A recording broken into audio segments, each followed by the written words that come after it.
يرفع الله الذين آمنوا منكم والذين أوتوا العلم درجات والله بما تعملون خبير. Bismillahirrahmanirrahim. Assalamualaikum warahmatullahi wabarakatuh. Innal hamdalillah nahmaduhu wa nasta'inuhu wa nastaghfiruh wa nu'minu bihi wa natawakkalu 'alaihi wa na'udzu bihi min shururi anfusina wa min sayyiati a'malina. Man yahdihillahu fala mudilla lahu wa man yudlil fala hadiya lahu. Asyhadu an la ilaha illallah wahdahu la syarika lahu wa asyhadu anna Muhammadan 'abduhu wa rasuluhu la nabiyya ba'dah. Allahumma shalli wa sallim ala Muhammadin wa ala alihi wa ashabihi wa barik wa sallim tasliman katsiran. Faqad qala ta'ala yarfa'illahu alladhina amanu minkum walladhina utul ilma darajat wallahu bima ta'maluna khabir. Wa qala Rasulullah sallallahu alaihi wasallam man salaka tariqan yaltamisu fihi ilman sahhalallahu lahu bihi tariqan ilal jannah atau kama qala Rasulullah sallallahu alaihi wasallam. Para jamaah hadirin hadirat yang insyaallah dirahmati oleh Allah Ta'ala, lagi-lagi kita bersyukur kepada Allah Ta'ala karena pada malam hari ini Allah Subhanahu wa Ta'ala telah dudukkan kita di tempat yang mulia, di majlis yang sangat mulia. Maka mudah-mudahan Allah Ta'ala insyaallah kelak di akhirat menjadikan kita orang-orang yang mulia di sisinya. Amin ya rabbal alamin. Dan alhamdulillah malam hari ini kita sudah memasuki hari Asyura, 10 bulan Muharram, hari Tasu'ah, hari ke-9. Malam hari ini kita sudah memasuki Asyura, hari yang ke-10. Pada malam hari ini, besok ya, ini orang yang berpuasa memiliki keutamaan yang sangat besar di sisi Allah Subhanahu wa Ta'ala. Dosanya yang akan datang diampuni oleh Allah Subhanahu wa Ta'ala. Maka pada hari Asyura ini terjadi peristiwa yang sangat besar sekali para jemaah. Di antaranya terjadi hari Karbala atau hari di mana cucu Rasulullah sallallahu alaihi wasallam ya itu dipenggal pada 10 Asyura. Makanya kalau di Iran besok ini hari Karbala, apa itu, melakukan hal-hal yang sesat ya, yaitu mereka dengan menyakiti diri mereka sendiri dan mereka mengaku-ngaku cinta kepada cucu Rasulullah sallallahu alaihi wasallam. Hari Karbala. Baik, tetapi kita sebagai ahlu sunnah wal jamaah, kita berpuasa ya sesuai dengan tuntunan Al-Quran dan Al-Hadis. Para jamaah yang dirahmati Allah, pada malam hari ini insyaallah kita akan melanjutkan ini kita seputar doa Bapak-bapak. Mudah-mudahan dalam waktu dekat kita sudah menghabisi Kitabul Jami', menyelesaikan Kitabul Jami', menghatamkan kitab tersebut dan kita memasuki bab fikih. Ya, kalau bab fikih ini agak seru dan panjang pembahasannya ya. Dalam masalah sholat saja ini nanti akan dibahas dengan panjang lebar. Jadi sholat bukan hanya sekedar sholat, tetapi di situ akan ada pembahasan waktu makruh, kemudian bagaimana kaifiat sholat yang benar, gerakan, berapa kali gerakan yang dapat membatalkan sholat. Insya Allah nanti kalau sudah masuk bab fikih. Kalau sekarang kita masih masuk bab zikir, bab keutamaan doa dan zikir. Baik, bismillahirrahmanirrahim. Wa lahu min haditsin Abi Hurairah radhiyallahu anhu, laisa syai'un akramu 'ala Allahi minad du'a'i. Dari walahu, dari lahu di sini maksudnya Al-Imam At-Tirmidzi. Imam Tirmidzi ini bisa disebut dengan Turmudi. Jadi Tirmidzi ini memiliki dua bacaan, Tirmidzi atau Turmudi. Ya, Imam Turmudi atau Tirmidzi.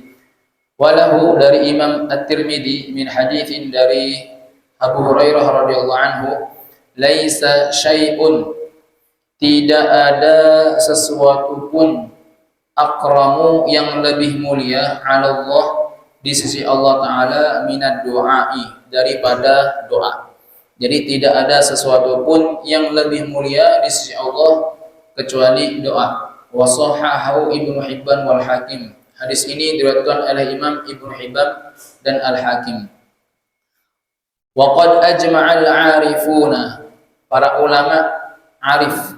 Arif ini para ulama yang mengenal Allah. Kita sering mendengar al-arif billah gitu. Al-arif billah berarti ulama yang betul-betul dekat dengan Allah.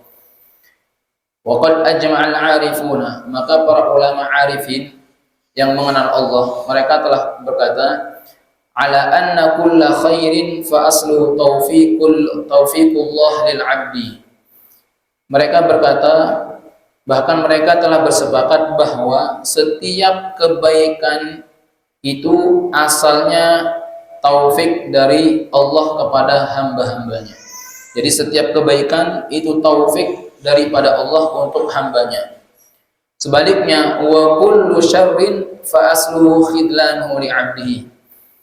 Setiap keburukan asalnya adalah ketika Allah membiarkan hamba tersebut. Jadi ketika seorang hamba dibiarkan oleh Allah dalam kemaksiatan, maka itu tanda dia tidak mendapat taufik Allah Subhanahu wa taala. Nah, di sini ulama membedakan apa perbedaan al-farqu bainal hidayah wa taufik wal inayah. Apa perbedaan hidayah, taufik dan inayah? Nah, ini sering kita dengar ya.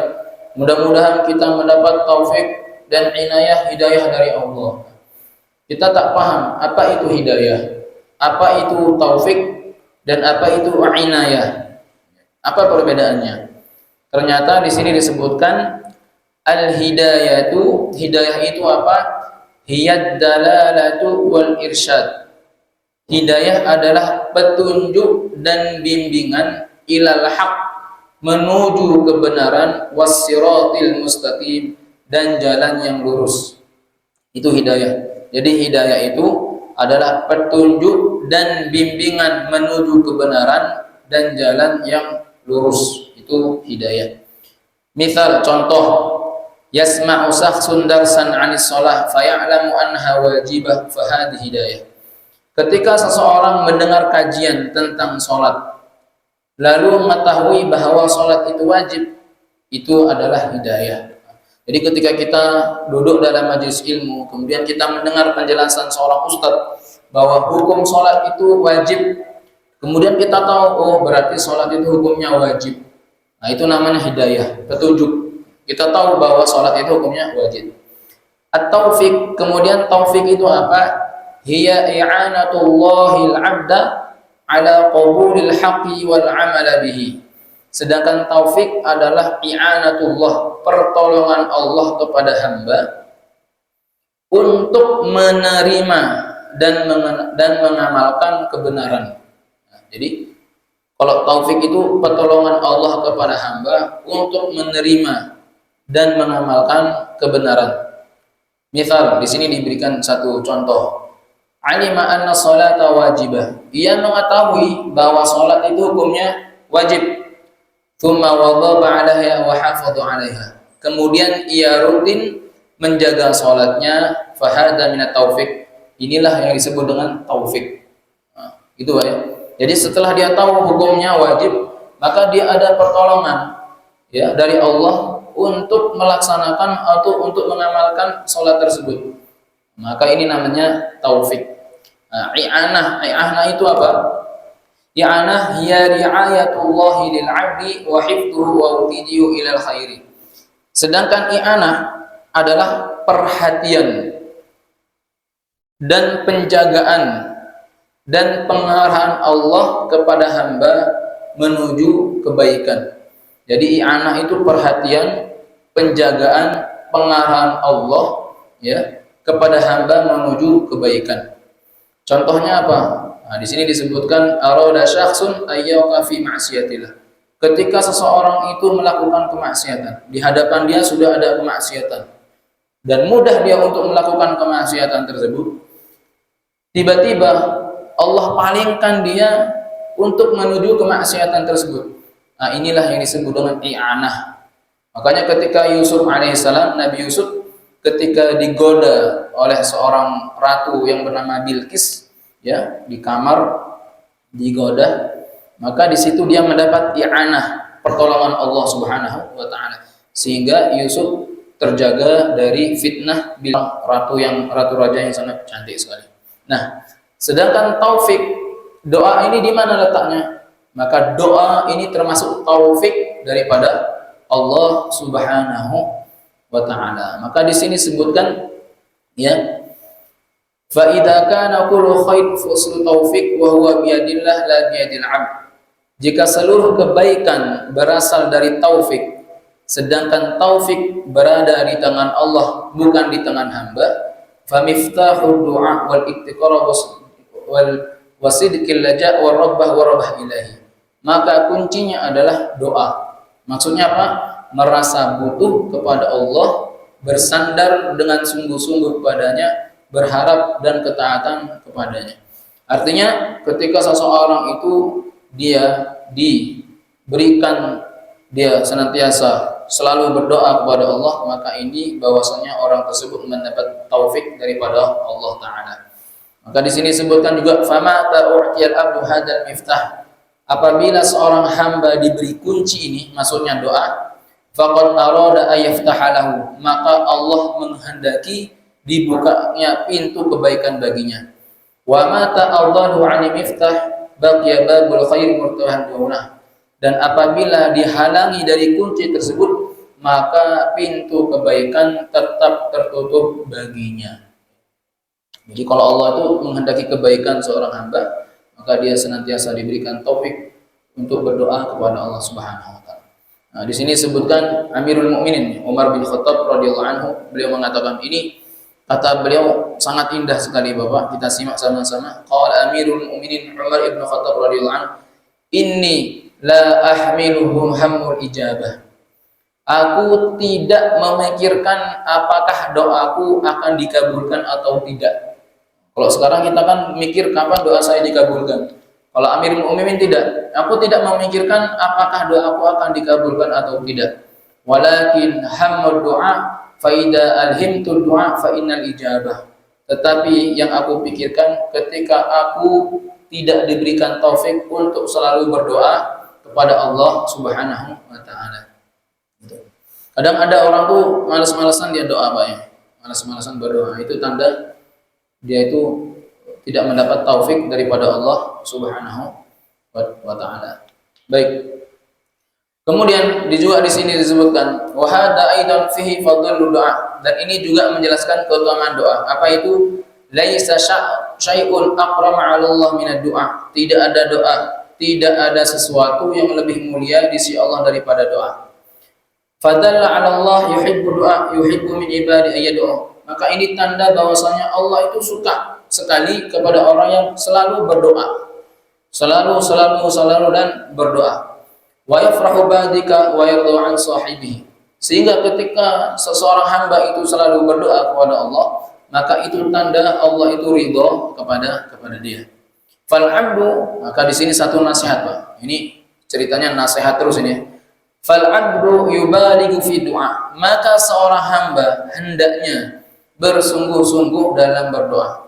Wala yaqnut wa yaqul, tidak berputus asa dan berkata ana da'autu wa lam yustajabu li. Aduh, sudahlah, saya sudah berdoa dan berdoa, tetapi sampai saat ini doa saya tidak dikabulkan oleh Allah Ta'ala. Maka jangan sampai dia berkata seperti itu. Kenapa? Nahan Nabi sallallahu alaihi wasallam an dzalik, karena Rasulullah betul sangat melarang hal itu. Ayyad'u wa lam yahsul alaihi matlubahu. Seorang harus tetap berdoa meskipun keinginannya belum tercapai. Nah, beliau di sini juga menjelaskan li'annahu idada Allah, karena apabila ia berdoa kepada Allah, lam yakhlu min ihdatsalat halatain, maka doa tidak akan lepas dari salah satu tiga keadaan. Nah, ini kita sama-sama Pak, ya. Li'annahu, kata muallif ini, beliau mengatakan idada Allah, apabila ia berdoa kepada Allah, maka doanya tidak akan lepas salah satu halatin, dari salah satu dari tiga keadaan. Apa itu? Yang pertama, imma ayyu'ajjilallahu lahu da'watahu. Entah Allah segera mengabulkan doanya. Nah, ini yang pertama ya. Entah Allah itu segera mengabulkan doanya. Wa tsani, yang kedua, wa imma ayyudakhiraha lahu fil akhirah, atau Allah menyimpannya untuknya sebagai pahala di akhirat, wa huwa auhaju ilahi, pada saat ia lebih membutuhkannya. Ats-tsalis, yang ketiga, wa imma ayyadfa'anhu minasu'i mithliha, atau Allah menolak darinya suatu keburukan sebanding dengannya. Nah, paham ya? Jadi ada tiga keadaan. Terkadang doa itu segera dikabulkan oleh Allah, seperti doanya Nabi Nuh. Doa, ya Allah turunkan banjir bandang, itu enggak sampai berapa hari Allah terima langsung doanya. Ada doa juga nabi-nabi yang lain doa tapi ditangguhkan doanya. Tapi terkadang ada juga doa itu dialihkan kepada yang lain. Maka Al-Imam Nawawi rahimahullah pernah berkata, ketika seseorang pada waktu itu dia terhindar dari musibah, umpama dia melakukan safar, tiba-tiba dia terhindar dari musibah yang seharusnya dia tertabrak dan meninggal dunia, tiba-tiba kok dia selamat, maka ketahuilah itu sebenarnya salah satu doa yang Allah Subhanahu wa taala tangguhkan dan Allah alihkan kepada hal itu. Umpama kita minta apa gitu kan, ternyata belum dikabulkan sama Allah, dan pada hari itu kita terhindar dari segala musibah, dari macam musibah misalnya tabrakan dan lain sebagainya. Nah, itu sebenarnya salah satu doa yang memang dialihkan ke sana. Nah, itu penjelasan daripada ulama muhaddits ya. Fada'u'uka la yudhi'u indallah, maka doamu tidak akan sia-sia di sisi Allah Subhanahu wa taala. Enggak akan sia-sia. Jadi setiap doa yang kita panjatkan itu Bapak-bapak, Ibu-ibu, tidak akan sia-sia di sisi Allah. Walakin sya'nu fi ikhlasid du'a, tetapi yang terpenting adalah keikhlasan dalam berdoa. Wa fi tanyaddud ma yamna'u qabul du'a, dan menjauhi hal-hal yang menghalangi terkabulnya doa. Jadi seperti itu, okay? Jadi semua doa kita itu pasti didengar oleh Allah Ta'ala, hanya saja Allah tangguhkan kapan sesuai dengan apa yang baik menurut Allah, bukan menurut kita. Nah, di sini disebutkan juga mal hikmah min ta'khir ijabati doa. Apa sih hikmah ditundanya pengabulan doa itu? Hikmahnya apa? Kita kan kalau minta sesuatu kan inginnya cepat, ya, langsung instan gitu kan, Pak. Nah, ini hikmahnya apa sih? Minta akhiri ijabati doa. Apa hikmah ditundanya pengabulan doa? Satu, likhtibari sabril abdi wa imanihi, untuk menguji kesabaran dan keimanan seorang hamba. Itu yang pertama. Untuk menguji keimanan dan kesabaran seorang hamba. Maka Allah Ta'ala mengatakan di sini, وَلَنَبْلُوَنَّكُمْ بِشَيْءٍ مِنَ الْخَوْفِ وَالْجُوعِ وَنَقْصٍ مِنَ الْأَمْوَالِ وَالْأَنْفُسِ وَالثَّمَرَاتِ وَبَشِّرِ الصَّابِرِينَ. Kami akan menguji kalian dengan sedikit rasa takut dan lapar. وَنَقْصٍ مِنَ الْأَمْوَالِ, kekurangan harta, وَالْأَنْفُسِ, jiwa, وَالثَّمَرَاتِ, dan buah-buahan, وَبَشِّرِ الصَّابِرِينَ, dan bersabarlah, berilah kabar gembira kepada orang-orang yang bersabar.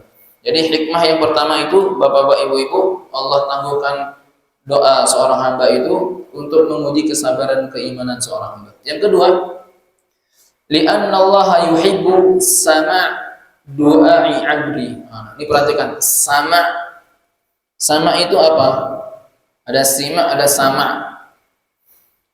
Sama itu mendengar. Maksudnya Allah itu menyukai mendengar doa hambanya. Jadi Allah itu sangat candu ya dengan doa hamba-hambanya. Itu sama, atau betul-betul sama itu betul-betul menyimak gitu. Makanya kalau dalam dunia tahfiz Al-Qur'an itu ada nama sama. Sama itu seorang guru menyimak bacaan Al-Qur'annya dengan betul. Menyimak itu bukan hanya sekedar menyimak, tapi betul-betul nadhar, melihat bagaimana penyebutan huruf ha, shad, dha, ta, makharijul huruf itu dengan baik. Nah itu, maka dulu kami ketika tahsin Al-Quran dengan guru kami itu, mulut kami itu betul-betul dilihat seperti ini. Sehingga ketika guru kami memberi sanad, apa yang diucapkan oleh guru dan murid itu sama. Ya. Diperhatikan seperti itu, namanya talaqi. Talaqi itu face to face, satu persatu. Nah, sama itu seperti itu. Jadi Allah itu betul-betul memperhatikan, melihat hamba yang selalu berdoa kepadanya. Nah, ini hikmah yang kedua. Karena Allah menyukai mendengar doa hambanya.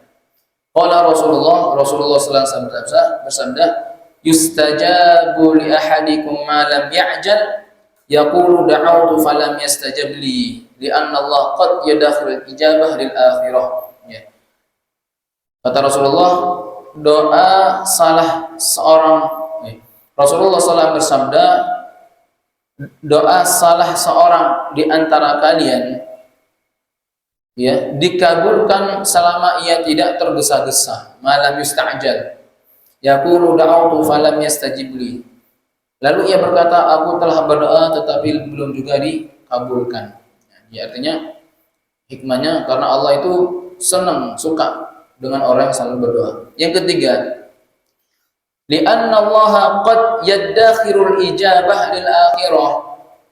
Hikmahnya adalah karena Allah bisa menyimpan balasan doa pun itu di akhirat.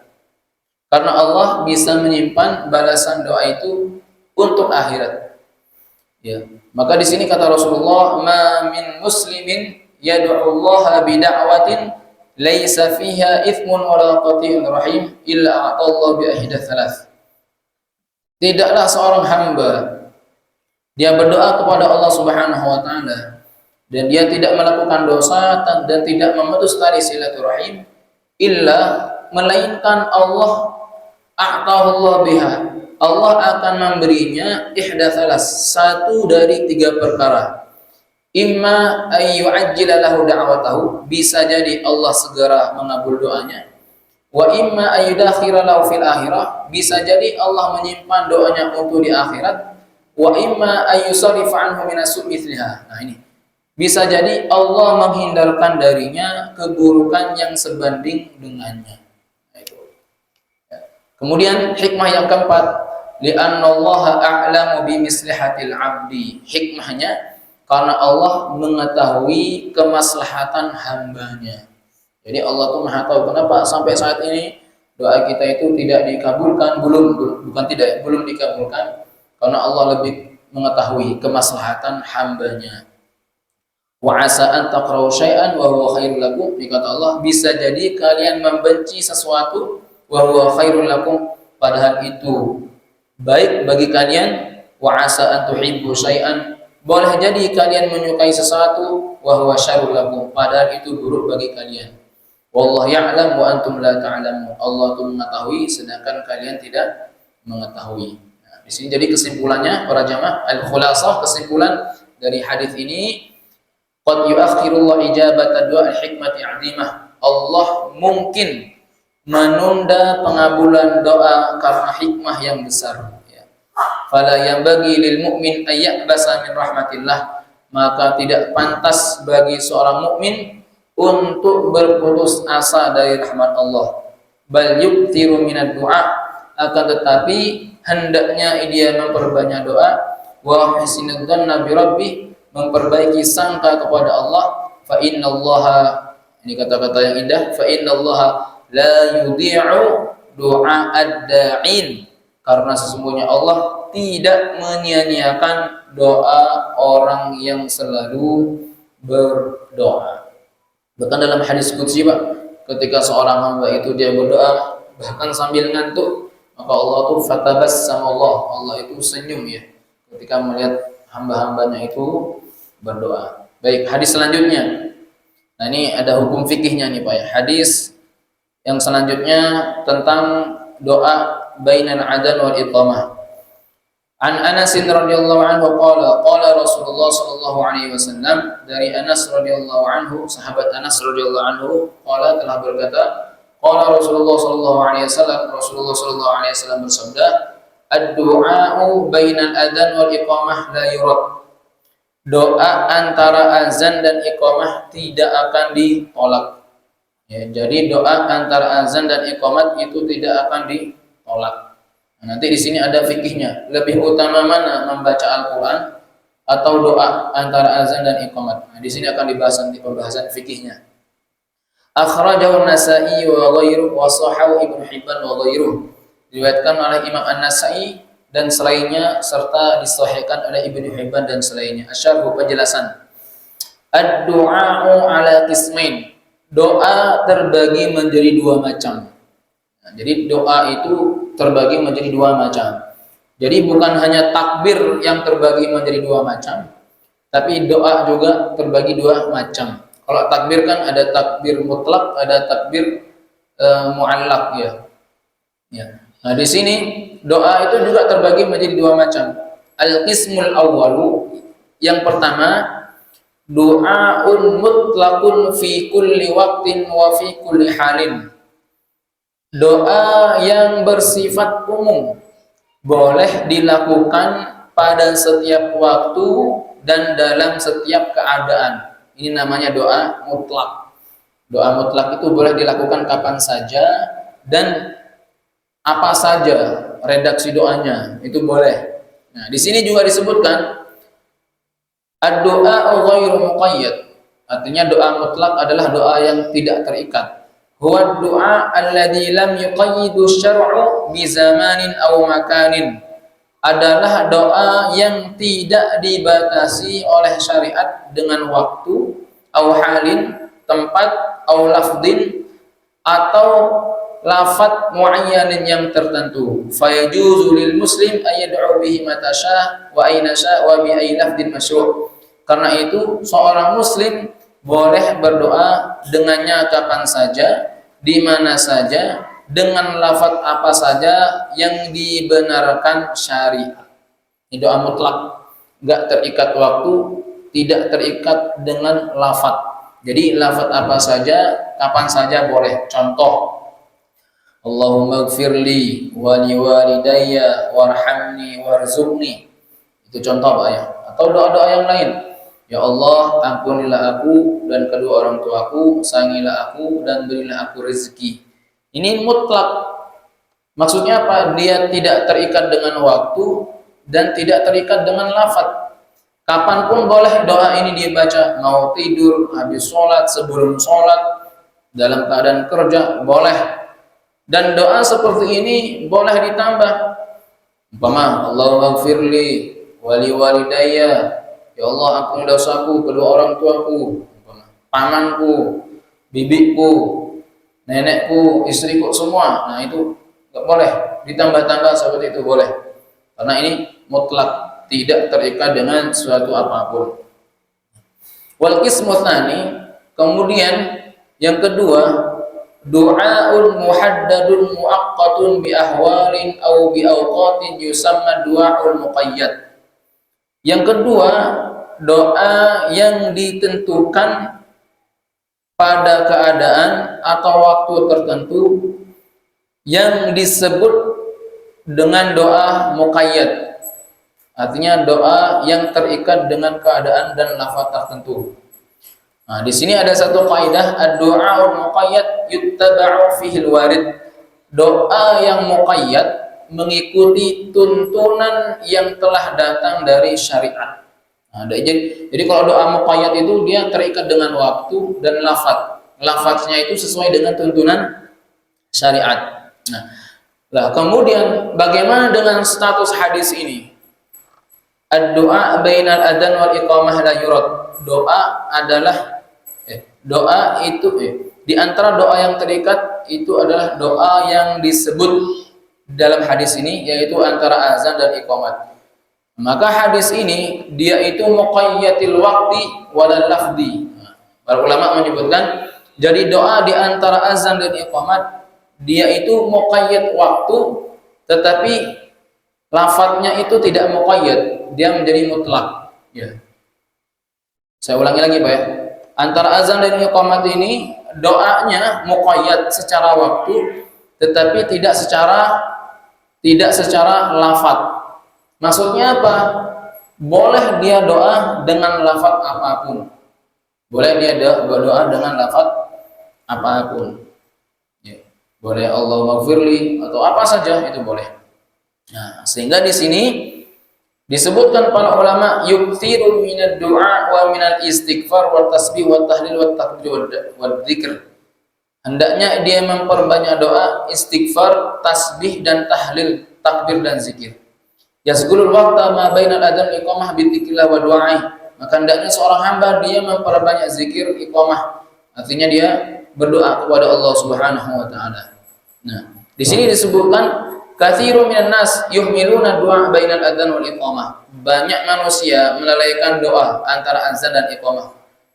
Sampai di sini disebutkan, Pak, wa yastagiluna bi tilawatil, bahkan mereka sibuk membaca Al-Qur'an.